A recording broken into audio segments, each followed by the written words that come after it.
9:30, continuamos en Radio Análisis en este día 3 de abril del año 2025, donde hay tantas cosas pasando, así es que vamos inmediatamente. Ganó la U ayer. Monse, ganó la U. Así es. Qué buena noticia. No quería decirlo, pero sí, estoy muy feliz. Ya. Y todo el pueblo azul también, me imagino que lo está. Todo el pueblo azul. No sé ustedes. No, yo soy el director de una universidad. De una radio. De la radio de una universidad de la U, así que ¿qué voy a decir?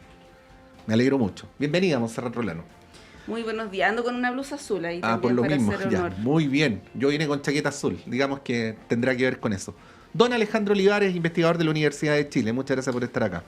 Muchas gracias por la invitación y muy contento por el empate Colo-Colo de visita el día lunes. De la Facultad de Gobierno, sí. No vamos a entrar a comentar cómo jugó la U ayer y cómo jugó Colo-Colo anteayer, porque no calzan mucho el juego con los resultados, pero lo bueno es que pudieron ser peores. Luz Poblete de Bópoli, bienvenida como siempre. Muchas gracias por sumarte a este panel. Aquí de Radio Análisis. Te escuchamos la colita, Luz, de lo último que estabas diciendo. Bienvenida. Hola, hola. Ahí sí. ¿Ahí me escuchan? ¿Ahí me escuchan sí, mejor? Te escuchamos. Ahí súper. Gusto saludar. Igualmente, Luz, bienvenida. Alejandro también. Hay harto que comentar. La noticia del día para Chile y para el mundo es este día de la liberación, como lo denomina Donald Trump. Es como caricaturesco igual el nombre, ¿no? Pero bueno, así él le ha puesto con Se ha chacreado harto la palabra libertad, en realidad, sí. Sí. Pero bueno, anuncia la tarde de ayer una serie de aranceles diferenciados, ¿no? Dependiendo del grupo de países al que se encuentra. Está por un lado la India, la Unión Europea, y hay un grupo de países donde está el nuestro, donde se le va a aplicar este 10%, excluyendo el cobre, cosa que es bastante positiva. El presidente Boric se refirió a esto y obviamente lamentando la decisión, pero señalando que esto podría ser también una oportunidad, ¿no? Lo dijo con esas palabras. Esto tiene, varias dimensiones, una económica, otra que es política o geopolítica. Cuesta un poco entender la lógica, ¿no? Porque Estados Unidos no está con una economía muy boyante y las proyecciones no son muy positivas, ¿no? Cuando tiene un nivel muy alto de inflación y se prevé que con esto aumente el valor de distintos productos. Alejandro, ¿cómo lo ves para empezar y entrar en materia por donde quieras entrar? Es difícil de entender el momento, porque en realidad efectivamente puede impactar negativamente la economía estadounidense, la economía interna, pero también se entiende en un contexto específico de podríamos llamarlo casi una suerte de presión interna de muchos estados que efectivamente dejaron de producir. Son estos estados que ya sabemos que llevan muchos años en que la industria se trasladó hacia otros países y pensando en una maniobra muy interna, muy de contener, si es que hay una crisis en el corto plazo, si es que hay inflación, de contener, de buscar estrategias y de reinventar y de que se vuelva a producir dentro de Estados Unidos, el presidente Trump plantea este tipo de medidas. En el fondo es muy cerrar fronteras, un poco como se hizo en algún momento. Es una suerte, por favor, aquí, sí, de sustitución de importaciones, básicamente. Y todos sabemos que eso tiene riesgos altos si es que no se maneja bien, si es que no se administra bien, que es lo que creemos que podría pasar, porque al parecer en el gobierno de Estados Unidos en este momento las personas que están administrando no tienen mucha experiencia en toma de decisiones estatales. Entonces, claro, parece irracional por un lado, porque parece no ser el momento, por la inflación, por una serie de elementos, pero también tiene una racionalidad interna bien especial, y que es recuperar la producción, el recuperar empleo, el volver a colocar fábricas, aunque no hagan mucho, pero que estén allí y que den esa señal potente de América para los americanos, o de que efectivamente están reconstruyendo el país. Por lo tanto, es una apuesta súper arriesgada. Pero a Trump estas apuestas arriesgadas a veces le han funcionado. Entonces hay que estar expectante en cómo nos va a tocar a nosotros en el mediano plazo. Sí. Desafía mucho el plano técnico y el plano político, Luz, porque como Trump actúa fuera del paradigma, lo voy a decir así, es difícil tomar posición. O sea, uno puede tomar posición visceralmente, pero ya, por ejemplo, definir si a Chile le conviene o le perjudica, si esto va a ser bueno o malo en el largo plazo, son preguntas más difíciles de contestar, pero que de alguna manera hay que intentar hacerlo. ¿Cómo lo ves? Bueno, como dices tú, coincidiendo también con Alejandro, esto hay que verlo en diversos planos. Uno, desde lo político, hay que verlo en lo interna de Estados Unidos y hacia afuera. Las señales son distintas. Él ha sido coherente con, primero, una estrategia súper agresiva políticamente, lo hemos visto desde su campaña y ahora se tiene que empezar a notar, y para los ciudadanos americanos es súper importante ver en estos concretos la promesa que hace Donald Trump de volcarse hacia adentro y volver a hacer América grande para los americanos. Tú bien lo decías, Pato, en tu análisis. Entonces, creo que sí se entiende, ya yo coincido con Alejandro, sí se entiende desde la promesa que él hizo internamente de volcarse y proteger al ciudadano americano. Y por otro lado, es la sensación que ha tenido el americano por muchos años de tener que sustentar, de echarse al hombro al mundo económicamente por la globalización, sin mayores, entre comillas, guardando las proporciones, ¿verdad?, beneficios para ellos como americanos.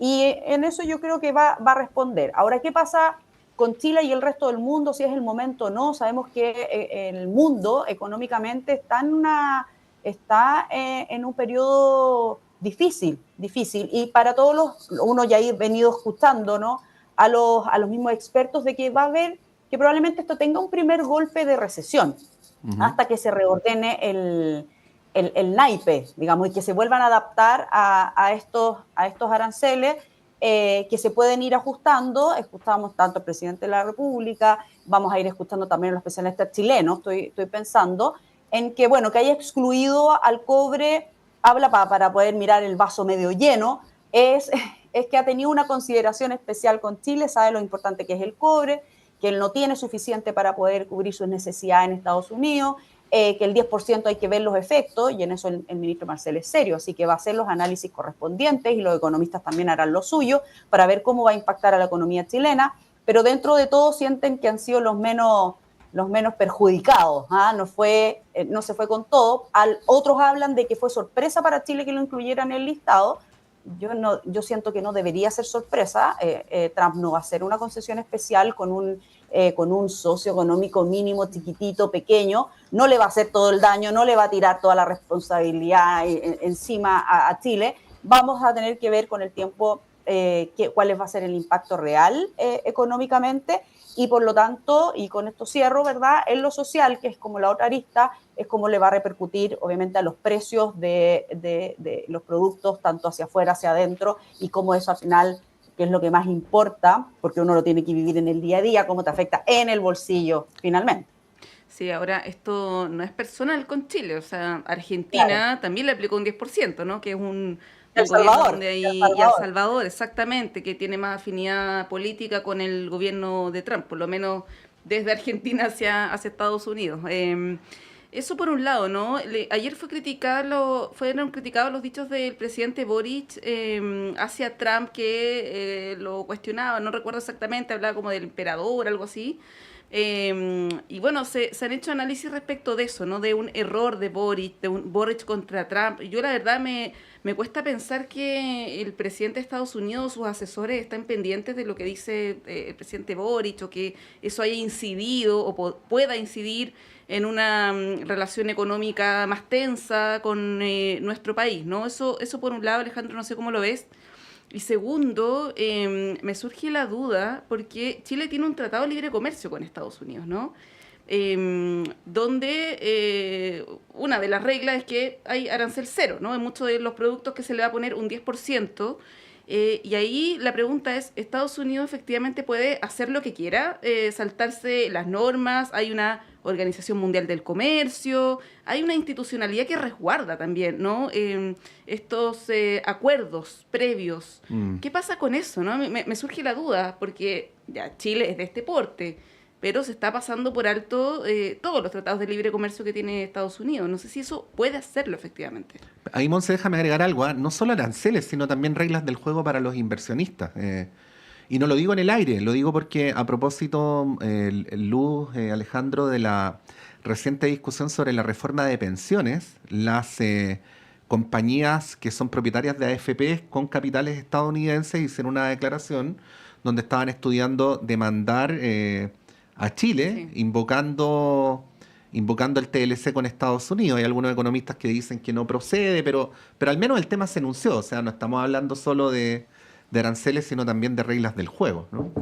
Claro, hay una afectación de derechos, de acuerdos, pero que también seamos, yo creo que hay que ser bien realistas. O sea, efectivamente la institucionalidad internacional con respecto a estas materias tiene poca fuerza en el caso del cumplimiento. ¿Cómo hago cumplir esto? Ya, voy al Tribunal Institucional, digo, mire, Estados Unidos no cumplió este acuerdo, me subió el arancel en precio amigo, 10%, las sanciones.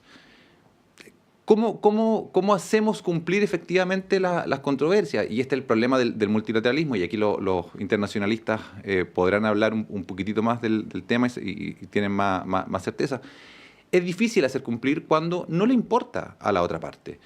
Si ya no le importó cumplir el acuerdo original, que lo graben con multas, con sanciones, con lo que sea, es Estados Unidos. O sea, es muy difícil culparlos a ellos y grabarlos a ellos, y para que después la respuesta de Trump sea, bueno, usted me está demandando, usted me está yendo a la instancia internacional, bueno, de 10 voy a pasar a 20 y el cobre que le había dicho 0 le voy a poner 3. Y siguen en este tribunal, bueno, 6. Y eso pasa en realidad porque, claro, estamos discutiendo sobre un aspecto económico, pero en lo político el gobierno de Trump tiene un tufillo, más que un tufillo, bastante dictatorial y bastante sin importarle las reglas de funcionamiento de absolutamente nada en lo interno, menos le va a importar en lo internacional. Entonces, aquí yo creo que estamos viendo, hay que seguir viendo este caso con mucho cuidado, porque no solo se está saltando las reglas a nivel internacional, los acuerdos y los tratados, sino que también hay muchos problemas, muchas privaciones de libertad, mucha censura, mucha afectación de derechos individuales en los habitantes estadounidenses, sobre todo en aquellos que eran un poco más progresistas. Entonces, ¿importa mucho lo internacional? Sí, pero considerando la actitud de Trump, considerando cómo él se está desarrollando, y que aquí yo creo que vemos una muerte de una democracia en lo interno, estamos por lo menos en el germen de la muerte de una democracia, lo que digan las instancias internacionales le van a importar muy poco, si es que le importan. Luz. Sí, yo estaba pensando también porque cada uno tiene que mirarlo desde su propio prisma. Yo insisto en que la coherencia que Trump dice tener y hace con esta estrategia agresiva, que parece más bien económica, pero que tiene toda la repercusión política, pero especialmente en la política interna, más que la de afuera, tiene que tomarse, y miren, voy a tomar las palabras del mismo presidente de la República de Chile, que es la oportunidad de diversificar. También el mercado chileno es chiquitito, está muy abierto al mundo y al mercado del mundo, y fíjense, es un poco reforzar la dinámica de tener que seguir abierto al mundo en términos de políticas económicas.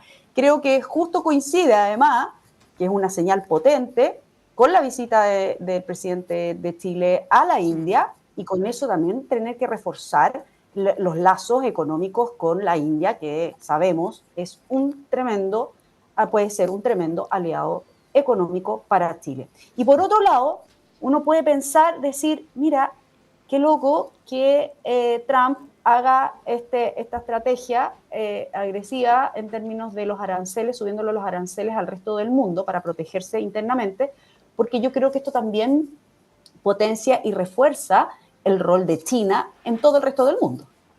Y le pone un desafío súper importante, porque uno va a reforzar obviamente los lazos con China, y en Europa van a tener que, yo creo que el desafío más grande lo van a tener los europeos, que ya están complicados con el tema de la guerra de Ucrania y el rol de Estados Unidos en lo geopolítico.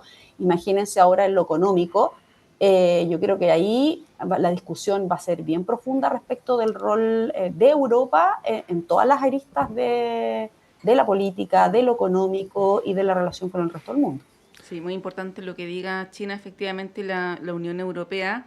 A propósito del punto anterior, nosotros importamos mucho petróleo desde Estados Unidos, por lo tanto, entrar en una actitud confrontacional con ese país no nos conviene, ¿no? ¿Para qué vamos a estar con cosas? Bueno, les propongo que vayamos a un tema local, a la política nacional, que hay harto que está ocurriendo. Hoy día asoma como un día clave para el escenario presidencial en el oficialismo. Hoy día está el comité, comité político, comité central del Frente Amplio, ya me pierdo. Comité Central. Comité Central del Frente Amplio. Comité Central del Frente Amplio y Comisión Política del Partido Comunista. Eso es lo que hay hoy día. Sí, sí. En el caso del Frente Amplio ya se sabe, de hecho ayer Simón Ramírez del Frente Amplio lo adelantaba, que es lo más probable, con un grado de certeza importante de que hoy salga el candidato presidencial, y Gonzalo Vinter sabemos que corre con una amplia ventaja. En el caso del Partido Comunista ha habido comisión política los últimos 3 jueves y no ha salido humo blanco de ahí. Sabemos que es el Comité Central, el órgano donde se define en todo caso. La comisión política recomienda nombres, ¿no? ¿Cómo ves, Alejandro, el escenario? Y capítulo aparte es lo que está pasando en el Partido Socialista, que da para hablar mucho, ¿no? Pero particularmente en el Frente Amplio y el PC, que es donde hoy día podría haber novedades. Yo creo que Vinter va a ser candidato. Eso es muy difícil que no ocurra, porque por una suerte de, vamos a llamarlo amor propio, el Frente Amplio tiene que llevar candidatos, pero además, más que amor propio, tiene que llevar candidatos porque tiene que tener una buena estrategia de negociación frente a sus socios. El Partido Comunista tiene 2 candidatos, una muy buena, otro bastante resistivo, pero que también le sirve mucho en lo interno, y por eso se demora la definición, porque en la lógica interna del partido, Jadwe es un excelente candidato. Que afuera no lo sea, ya es otra cosa.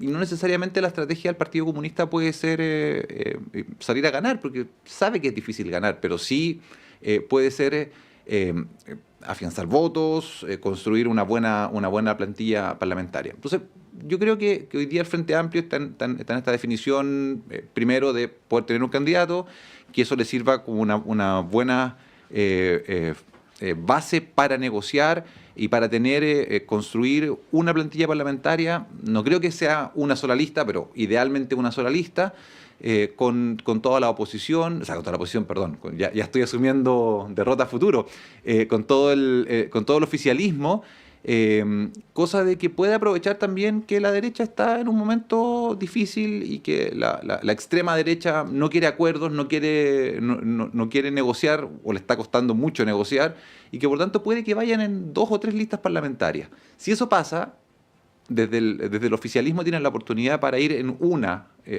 a lo más en 2, y poder ganar. Entonces, el Frente Amplio está en un momento importante, que es asumir que a lo mejor no va a poder ser presidente. A lo mejor Vinter puede ser un buen candidato, pero difícilmente puede ganar. Pero sí, esa es la base para una buena negociación parlamentaria. El Partido Comunista lo mismo. Y el Partido Socialista, yo creo que tiene súper asumido eso. Tiene súper asumido que su postura en este momento es la de un partido que apuesta por lo legislativo y apuesta por un crecimiento territorial, apuesta por aumentar la cantidad de parlamentarios y su presencia, pasar del 12% al 13%, y por lo tanto ser el partido más grande de la oposición. Entonces, esto pensando en que la elección puede estar perdida más adelante, o el partido más grande del oficialismo. Y en ese sentido, a mí no me parece tan errático lo que está haciendo el Partido Socialista. Tiene una visión bien orientada hacia ese camino. Sí. ¿Pero tú ves como una estrategia de negociación ¿O ves como que hay una convicción de tener un candidato propio, de marcar esta diferencia con el PPD? Porque en el fondo lo que están diciendo es ellos son berros chicos, ¿no? Nosotros somos el partido más importante del oficialismo. Yo creo que básicamente es una estrategia de negociación para efectivamente ser el partido más importante del oficialismo en subir el costo de la negociación, básicamente. Que es decir, bueno, ya, yo bajo esto, pero necesito en esta plantilla más diputados, más candidatos, necesito ser la cabeza acá y allá. Porque en realidad no hay nombres desde el socialismo, más allá de lo que digan, que pueden ser candidatos efectivamente competitivos. Pero claro, ahí el tema es, disculpa Pato, si hay una primaria donde el socialismo democrático va dividido, hay una posibilidad de que el candidato del Frente Amplio, el Partido Comunista, se imponga por sobre, por ejemplo, Carolina Toá, ¿no? Y perder esa primaria puede tener un costo muy doloroso para el sector. Por eso como que no entiendo muy bien la lógica, entiendo la negociación, pero estratégicamente, en términos electorales, no se entiende muy bien. Es que no van a llegar divididos a la primaria. Esto se va a zanjar antes y va a haber un buen acuerdo para el Partido Socialista en cuanto a cupos. Entonces, esa yo creo que es la estrategia finalmente. Y ojo, yo aquí tengo una postura bien particular. Yo creo que Jara es súper competitiva en una primaria. O sea, yo creo que Jara puede pelear, independiente de cuántos candidatos vayan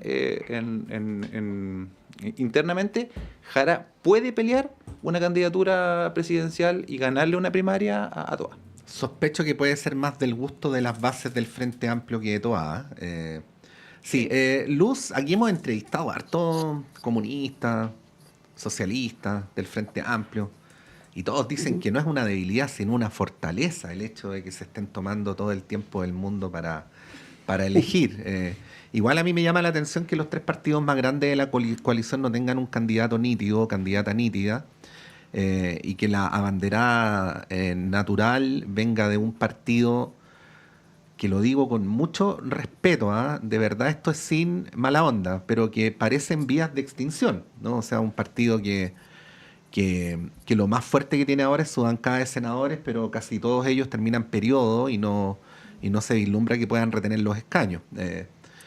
¿Cómo ve eso para efecto del Estado, ¿no? de la fuerza, de la salud de la coalición oficialista? Bueno, es que de hecho la coalición oficialista viene tremendamente debilitada por el gobierno, y eso es sabido, y es sabido también por los efectos que tuvo en las últimas elecciones, ¿verdad? La pérdida de varias alcaldías, si bien sigue siendo el Partido Socialista el partido más grande y probablemente más influyente de esta coalición en sí, como socialismo democrático en realidad, y sus figuras son las que al final le van dando nombre y dando visibilidad. Lo cierto es que la coalición de gobierno, y esto le pasa a todos los que son gobierno, siempre se debilitan muchísimo al final de sus periodos, y con esto si no salvan los muebles, los mismos liderazgos, algunos liderazgos, como es el caso de la exministra Toá, se les hace súper difícil. Por eso la primaria pasa a ser una oportunidad, y tiene su oportunidad, y como toda oportunidad también tiene sus desventajas y sus debilidades, ¿no? Pero yo creo que como oportunidad es que se puedan volver a visibilizar, ya sacada la sombra de Michelle Bachelet como posible candidata, donde de verdad no aparecía nadie, es como que hubiese sido un tapón a cualquier otro liderazgo que pudiese surgir del oficialismo. Eso ya despejado, y viniendo ahora las inscripciones para las primarias, hay que tomar una decisión respecto de cómo lo quieren hacer. Y en eso la centroizquierda tiene un punto y tiene una cualidad, ¿no? Que están dispuestos todos a competir en primarias para poder llegar en unidad. Y eso es una ventaja siempre frente, en este caso, a la oposición, que ustedes ya probablemente lo han descrito largamente, y es algo públicamente sabido, la negativa de ir a una primaria amplia. Yo creo que acá la oportunidad que tiene la izquierda en general, con su centro izquierda y con su izquierda, es ir a una primaria amplia, ¿no? Y ya surgen los nombres, porque yendo a primaria también tienen la posibilidad de tener una buena negociación parlamentaria. Eso ha sido históricamente así, sabemos que las primarias ayudan muchísimo a eso, a visibilizar proyectos, a visibilizar liderazgo, rostros que permitan tener una buena parlamentaria que por Dios que sería muy necesaria en el caso también de que pasen a ser oposición. Pero tiene la desventaja, y aquí me quiero detener en la cosa más electoral de una primaria, es que hay que recordar que en las primarias votan generalmente y mayoritariamente militantes, ¿no? Sabemos que la técnica, la estrategia, la táctica electoral para primaria es el acarreo de los mismos militantes. Entonces ahí corren un riesgo. Porque, como bien decían, por un lado, si es amplia, con el Partido Comunista adentro, la posibilidad, como pasó con Jadwe, es que si es Janet Jara la candidata, pueda tener bastante más adhesión que un candidato, con todo el respeto que me merece, como de Gonzalo Vinte. Y por el lado de la exministra Toá, sabiendo el comportamiento que tuvo electoral la militancia interna, es el partido que tuvo una interna con más de casi 16.000 votos, cosa que cualquier partido de cualquier sector se quisiera en sus elecciones internas, que no pasan de los 3.000. Esa es la diferencia, 16.000 a 3.000. ¿Ah? Y creo que ahí también tiene una oportunidad el Partido Socialista de marcar una diferencia, de ser el partido más grande o más elegido o más convocado, pero no necesariamente el más competitivo en una primera vuelta donde vota con voto obligatorio el resto de Chile. Sí, ahí respecto a la definición del PC, ayer entrevistábamos al senador Núñez, con esta manera de hablar que es tan propia de los comunistas, que es muy precisa, ¿no? Donde ninguna palabra parece sobrar, ¿no? Entonces hay que leer ahí, escarbar entre líneas. Y él, junto con criticar el intento de pauteo desde afuera, hacía mucho énfasis en que el Partido Comunista iba a buscar una candidatura que favoreciera la unidad más amplia, ¿no? Sabemos que Núñez es cercano a Jara. Claro, entonces ahí uno podía leer sin demasiada perspicacia para que estaba nombrando sin nombrar a Janet Jara, efectivamente. Pero él tiene una relación además personal muy cercana sí, con la ministra Jara. Está la pregunta, Alejandro, antes de irnos a la pausa, si es que el PC... Se entiende que hay procesos internos que demoran tiempo, que ha habido falta de acuerdo, pero ¿cuán sostenible es que siga la ministra Jara en el gabinete? Lo pregunto porque ayer, por ejemplo, ella estuvo en el programa de Nicolás Copano y le preguntaron por su vida privada, contó que tenía un pinche, ¿no? Pero muy modo candidata. Y fue el mismo programa donde Carolina Toá fue 2 días antes a contar exactamente lo mismo, ¿no?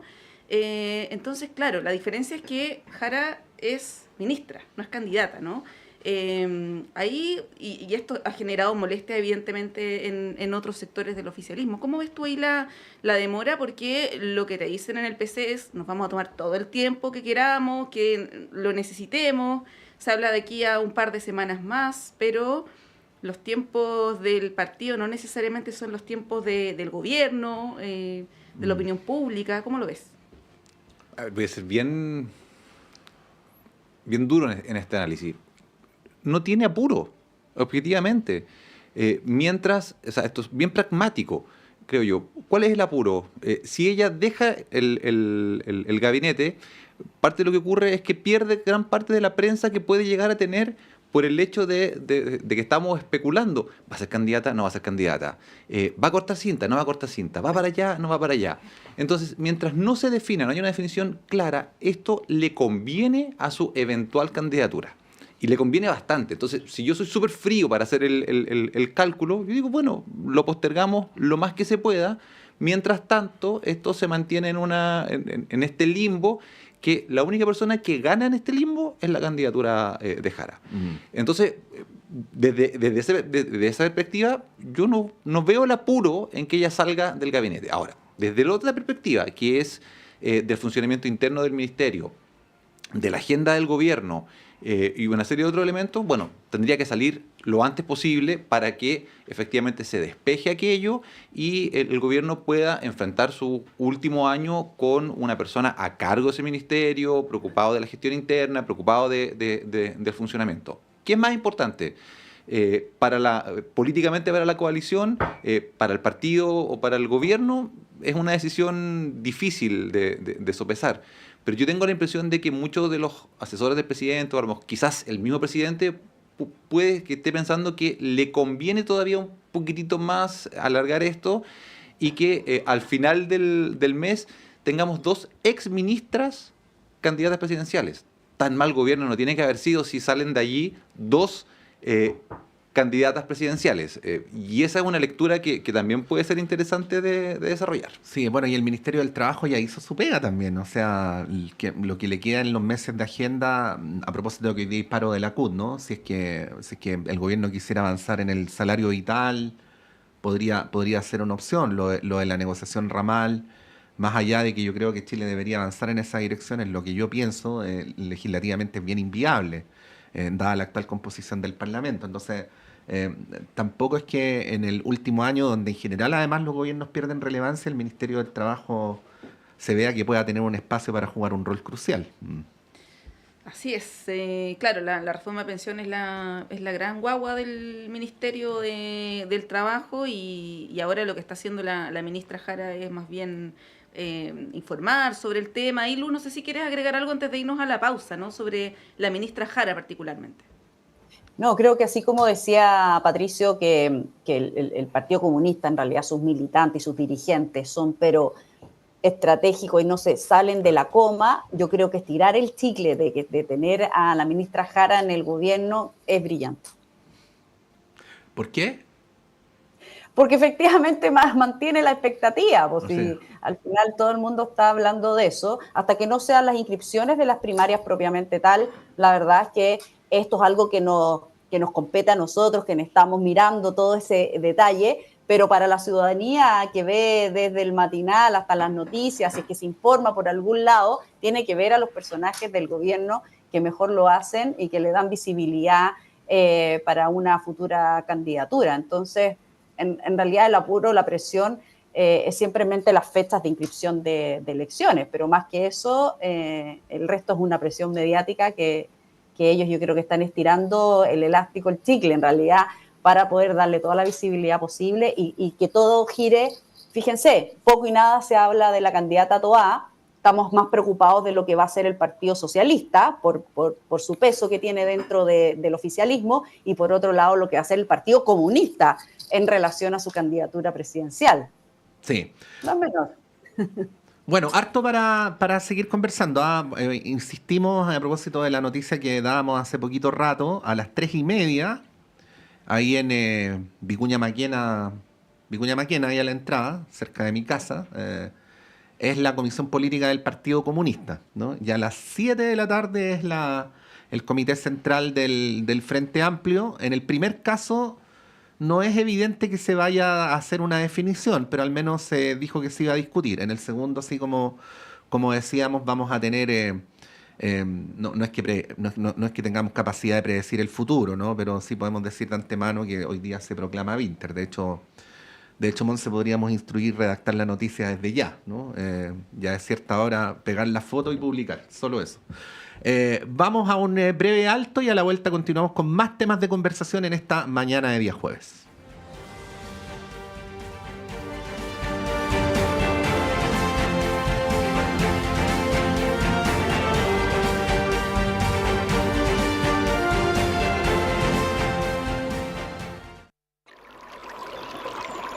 Aguas Trayén o Cascada en Mapudungún es la mejor agua purificada con tecnología de última generación. Para más información, visite su página web www.aguastrayen.com.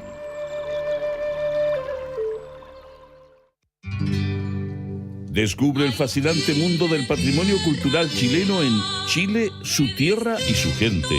Cada domingo, de 11 a 13 horas, te invitamos a explorar la riqueza de nuestro país diverso y emblemático. Únete a nosotros en Radio Universidad de Chile, 102.5 FM y en www.radio.uchile.cl para conocer más sobre nuestra identidad cultural. Chile, su tierra y su gente es un programa creado por el Ballet Folclórico Antumapu de nuestra universidad.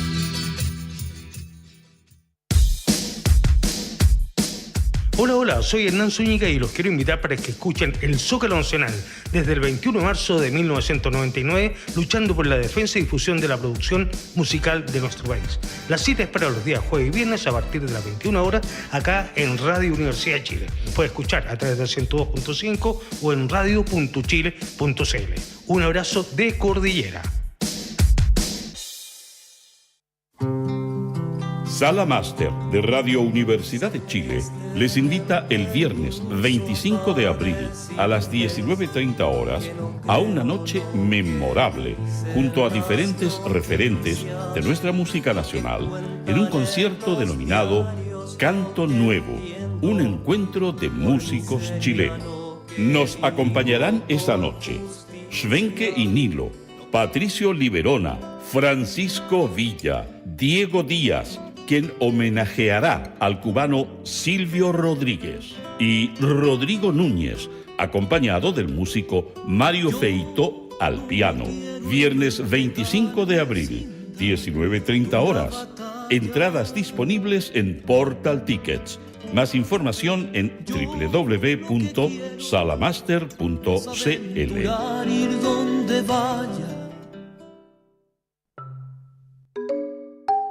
Perdidos en el espacio, casi 30 años al aire. Músicas raras, raras y más raras.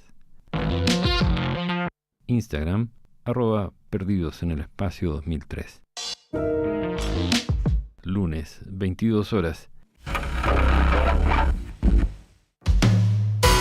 Conciencias y Educación, un programa de la Facultad de Ciencias de la Universidad de Chile dedicado a mostrar el estado de la ciencia de frontera y analizar las políticas educacionales y contenidos programáticos sobre educación científica y educación ambiental.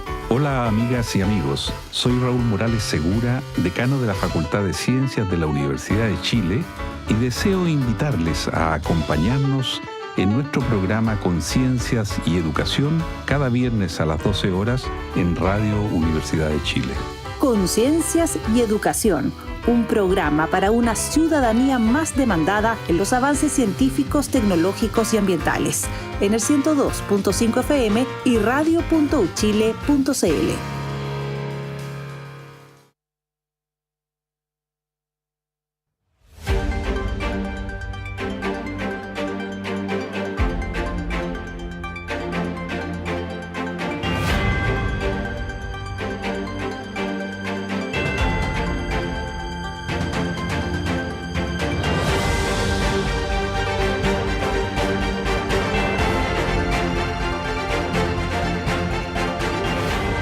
Bueno, los queremos llevar a un tema cuando son las 9:08 que en principio, Luz, Alejandro, parecería no ser político, pero que yo considero que es profundamente político, ¿no? Que es esta polémica que se ha abierto sobre Gabriela Mistral, ¿no? Este año se cumplen, el 10 de diciembre, 80 años del Premio Nobel de Gabriela Mistral.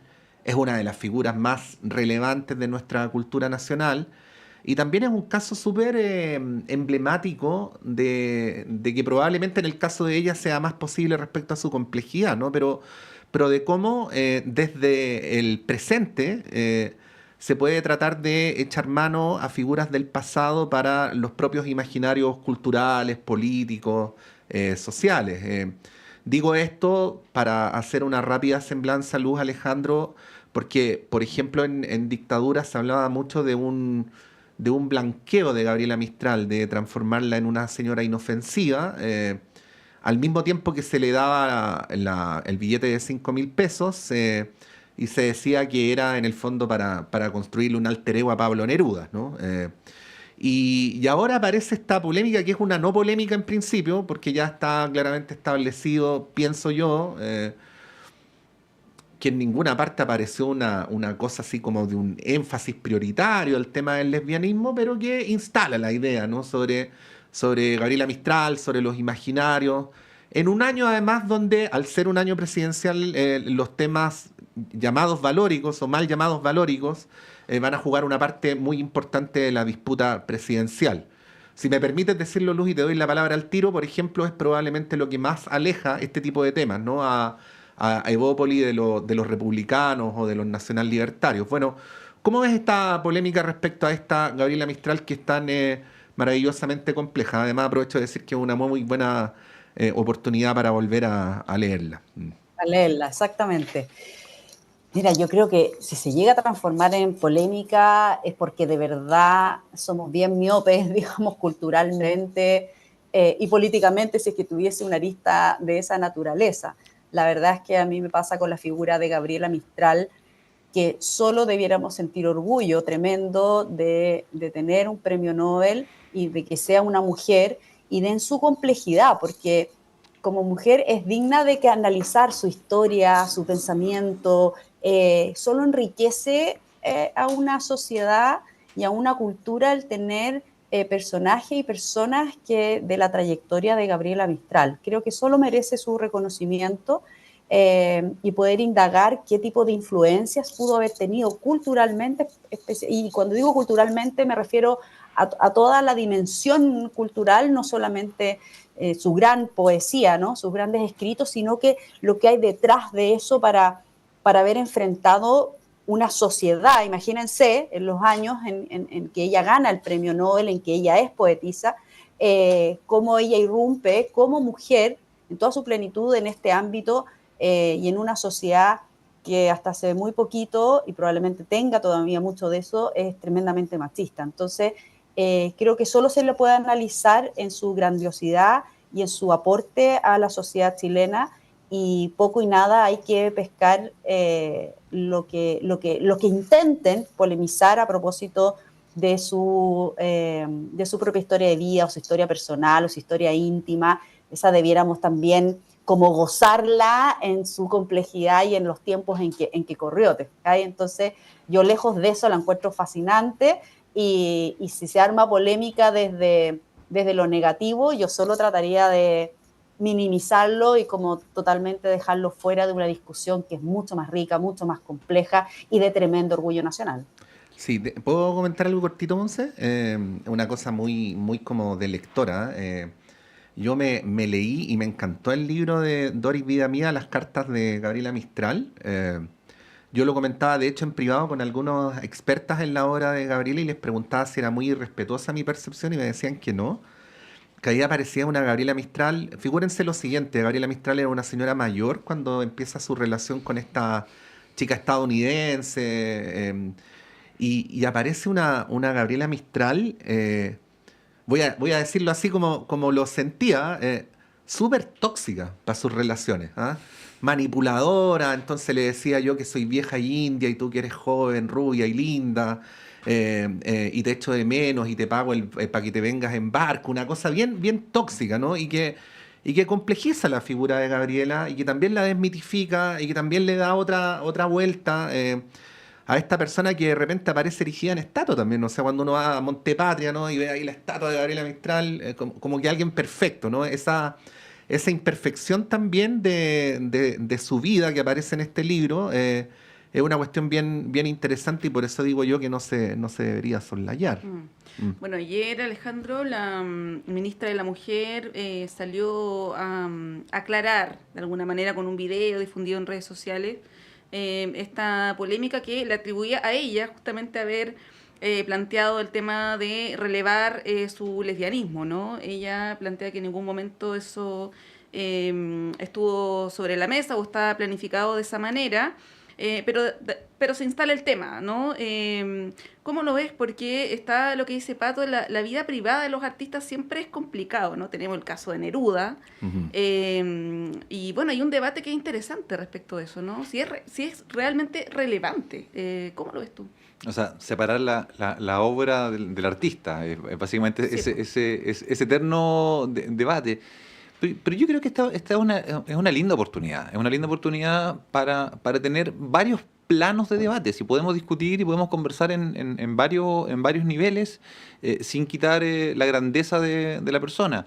Gabriela Mistral fue política, fue diplomática, sí, claro. Radical. Se codeaba con políticos, eso da cuenta de una cierta ambición. También ahí están las cartas con Frei, con otros líderes latinoamericanos. Con Pedro Cerda, sí, claro. Su participación en indultos, pidiendo indultos para esta poetisa que asesinó a su a su pareja, no recuerdo el nombre en este momento, disculpen, pero en realidad entonces tenemos una persona que es súper activa en todos los niveles que hizo y podemos durante este año perfectamente revisar, conversar todos los niveles que hizo, su obra, su rol como educadora, como sufragista, o sea, por favor, en un contexto en el cual las mujeres no votaban, o sea, ella fue una adelantada en ese momento. Entonces, tenemos espacio para discutir todo, para conversar sobre todo, y también es bueno hacerlo, es bueno, creo yo, conversar sobre los diferentes aspectos y cómo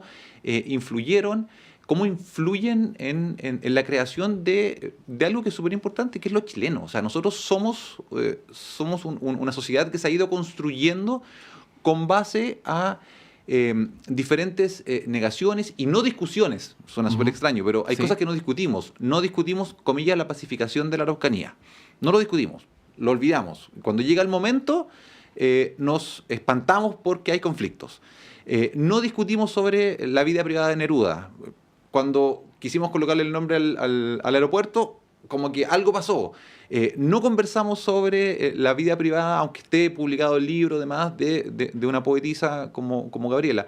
Quizás es el momento de que también abramos este tipo de discusión y tengamos, en diferentes niveles, tengamos una oportunidad para mirar nuestra historia reciente, que es súper rica, nuestra historia de nuestras grandes personas, de nuestras grandes mujeres, de nuestros grandes hombres, y entender que es lo que es, que fue lo que fue y que eso nos permite seguir construyendo la chilenidad, que somos distintos, que somos diferentes, que tenemos visiones que nos enriquece y que no por eso vamos a dejar de considerar que la Mistral es la más grande de todas y que sobre ella se construyó gran parte de lo que hoy día es la chilenidad, aunque no nos gusta reconocerlo. Sí.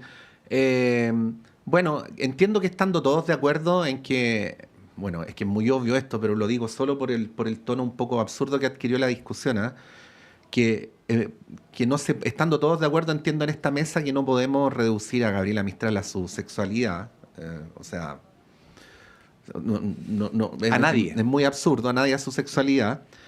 Por el otro lado me hago la siguiente pregunta que creo que es de sentido común. ¿Por qué, por ejemplo, Estados Unidos desclasifica los archivos de la CIA sobre el golpe del 73 recién 50 años después? ¿Cuál podría ser, por ejemplo, Alejandro, una respuesta para esa pregunta? Porque ya ha pasado el tiempo suficiente como para poder mirar hacia atrás con algo más, más frío. Y porque en su momento era inconveniente saberlo. Sí, en su momento no correspondía o podía hacer un daño y quizás hoy día es un momento de volver a mirar. Y entonces aquí viene la pregunta de por qué Doris Dana, que era la pareja de Gabriela, autorizó que se dieran a conocer las cartas que ella había intercambiado con Gabriela Mistral solo después de su muerte. Y eso fue 50 años después de que murió Gabriela Mistral. Entonces, es porque era importante, po. Porque si no hubiera sido importante en su momento, no se hubiera dispuesto al menos por ella de esa manera, ¿no? Entonces, bueno, también da cuenta de las transformaciones culturales que ha tenido la sociedad. Sí, Luz.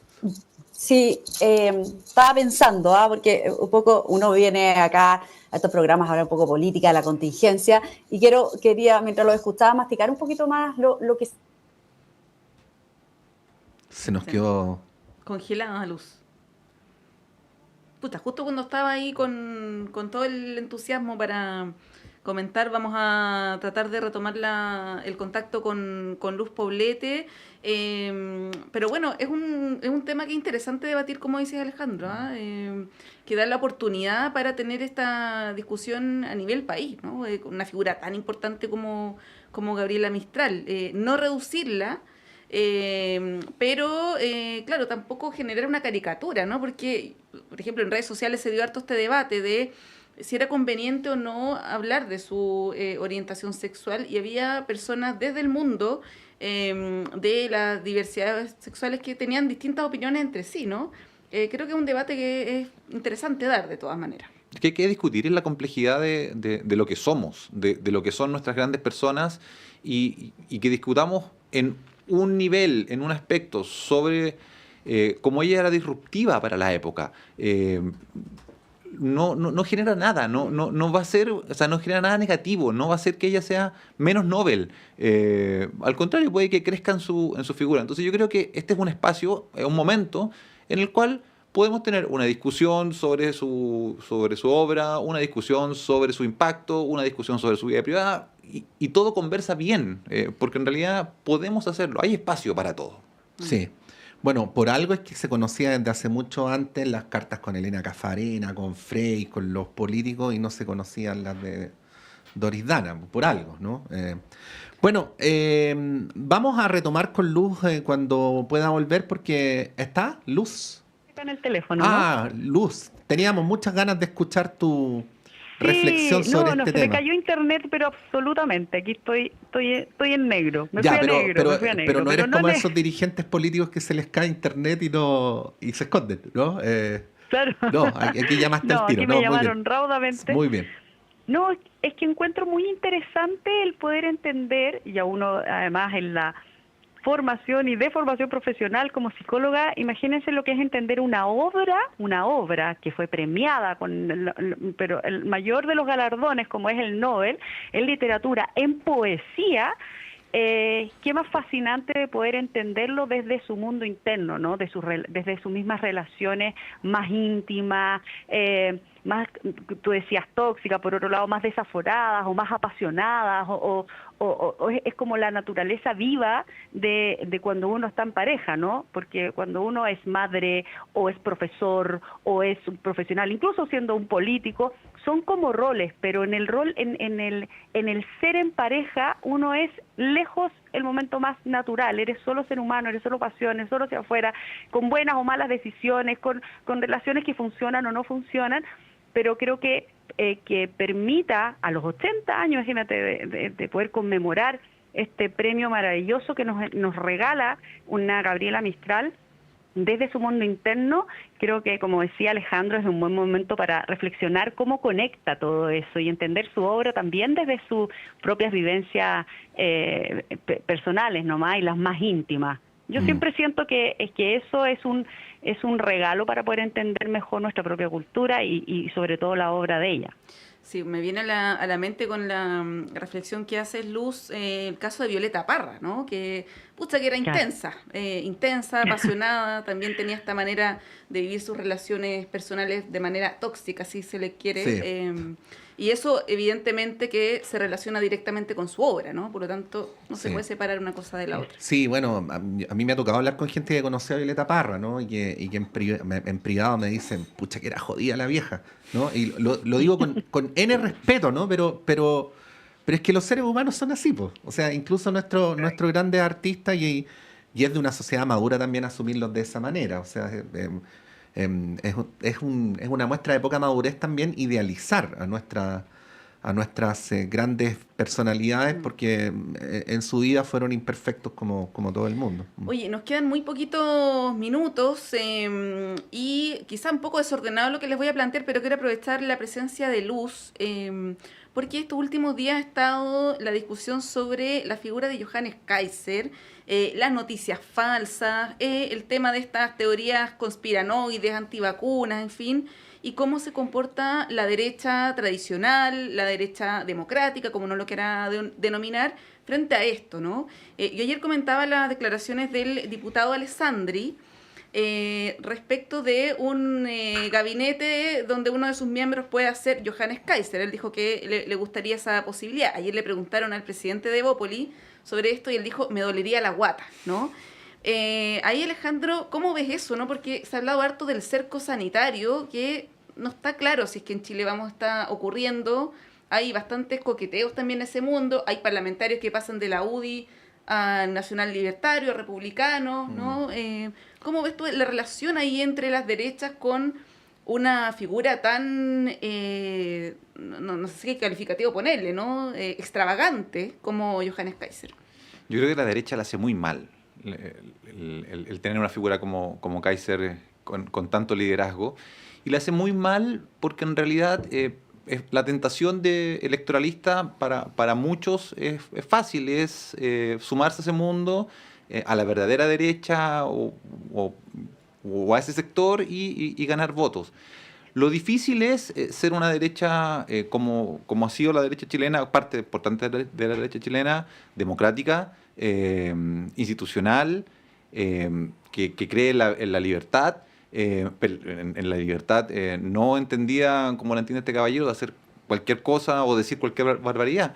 Y ellos tienen que tener una reflexión importante, y es si están dispuestos a ser parte de una campaña en la cual el líder o parte de los líderes sean personas como Kaiser. Y ahí lo más interesante no es escuchar mi reflexión, sino que escuchar a Luz, que efectivamente es parte de las personas que están ahí, que tienen que tomar una decisión. Yo creería que el centro tiene una responsabilidad, y que es poder plantear, el centro y la derecha, que es poder plantear alternativas viables, razonables a este tipo de candidaturas que en realidad son bien irracionales en muchos aspectos. Sí, Luz, aquí me veo obligado a ponerte contra la pared, porque el día que Bópoli proclamó a Evelyn Matei hizo un ardoroso llamado a la unidad, y refiriéndose a los republicanos y nacional libertarios, dijo: si me cierran la puerta, iré a golpear la ventana. No, eso lo he dicho 500 veces.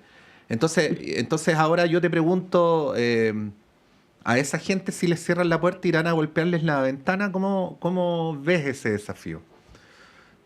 Mira, hay varios planos en los cuales se puede analizar. Primero, ¿por qué y en qué contexto pueden surgir y ver crecer en forma como explosiva, ¿no? Como también probablemente le pasó en su momento a José Antonio Kast hace unos años atrás, este tipo de figuras. ¿Cuál es el contexto sociopolítico que permite que estos personajes puedan crecer? Y eso yo creo que obviamente tiene relación con lo que está pasando en la sociedad en general, al ciudadano en general, su propio malestar, sus propias quejas, sus propias rabias, sus propias penas, temores, miedo, y cómo se trabaja desde la emoción para el surgimiento de estos personajes con amplios rasgos populistas, ¿no? Y extremos, en este caso directamente con el pensamiento y las ideas y el proyecto que pueda tener un partido como el que representa o lo que representa Johannes Kaiser. Eso por un lado. Creo que es importante esa reflexión políticamente hablando, a los políticos y a las fuerzas políticas que defienden la libertad y que también defienden la democracia. Y eso para cualquier lado siempre es complejo, siempre es un riesgo, y hay que mirarlo con mucha atención. Mientras uno lo está mirando, hay fuerza política, en este caso que es Chile Vamos, que representa a la centro derecha, que no solamente puede mirarlo desde afuera, tiene que trabajar, tiene que activarse, tiene que proponer, tiene que salir a contrarrestar lo que estas figuras y estas ideas pueden hacer daño a la misma democracia que dice defender. Y yo creo que ahí el proyecto que vaya a surgir, uno siempre va a estar abierto a una primaria amplia, porque creemos que la ciudadanía tiene que manifestarse en lo que realmente quiere y tiene que poder ganar y dar garantías con un proyecto de gobernabilidad al resto de la ciudadanía. Y en eso no se puede quedar atrás. Por un lado, no lo puede mirar desde lejos, pensando que tiene asegurado porque tiene aseguradas las encuestas. Tiene que ser activo en eso y proactivo también, y por otro lado tiene que contrarrestar las ideas, y muchas veces uno cae en la tentación de 1 más 2, ¿te fijáis? Como que uno sale diciendo algo y como que saben que es popular y que la ciudadanía más o menos prende con agua con ciertos temas, y uno va y sale más agresivo. Yo creo que eso le hace daño a la política, y la verdad es que le hace daño a la democracia en general. Y yo creo que esos dos riesgos los tiene que cuidar muy bien, en este caso Chile Vamos, su candidata y su proyecto país para lo que viene. Que la tentación es muy grande, po. Sí, esto también le pasó a la izquierda en su momento, ¿no? Así es. Si hay dos candidaturas, en el caso de Johannes Kaiser, que están marcando 12%, junto con Kast, entre los dos suman casi un 30%, ¿no? 12 cada uno. Entonces ahí la tentación de ir hacia allá, de ser tironeado o de bailar la música que pone ese sector es bien grande. Sí, bueno, estamos llegando al final. Grandes temas para continuar discutiendo. Hoy hay varias cosas importantes hoy día. Se va a empezar a ver en este mismo momento la un requerimiento ante el Tribunal Constitucional para el pronunciamiento sobre la situación de la senadora Allende, en el caso de la malograda venta de la casa presidencial de Guardia Vieja. Está el paro de la CUT, hay una convocatoria a las 12 para una marcha, como decíamos, las definiciones del PC y el Frente Amplio. Todo eso va a ser parte de nuestra cobertura noticiosa del día. Alejandro Algogares, muchas gracias por haber venido. Muchas gracias a ustedes por la invitación. Luz Poblete, misma cosa, te mandamos un abrazo, que estés bien. Un abrazo, gracias, chao. Bueno, y con Montserrat vamos a ir un breve alto y a la vuelta Claudio Medrano con ustedes.